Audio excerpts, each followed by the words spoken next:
Subalit, dumarating na ang panahon at ngayon na nga, ang tunay na sumasamba sa Ama ay sasamba sa Kanya sa Espiritu at katotohanan. Amen. Sapagkat ganyan ang uri ng pagsambang kinalulugdan ng Ama. Amen. Ang Diyos ay Espiritu, kaya dapat siyang sambahin sa Espiritu at sa katotohanan. Amen. Amen. Sabi sa Joshua 24, verse 15, at kung ayaw ninyong maglingkod kay Yahweh, pumili kayo ngayon kung sino ang inyong paglilingkuran.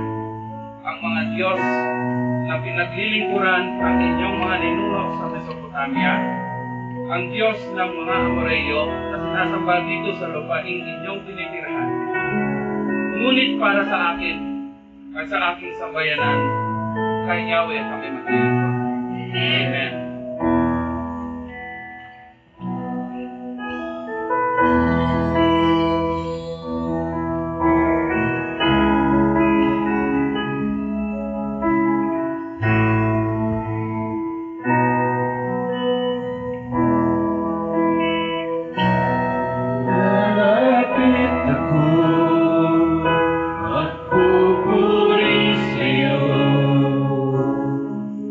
Nais mo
tinakay, Panginoon, pagmula sa iyong karapatan. Maraming salamat sa mga talentong ibinigay ninyo, Panginoon.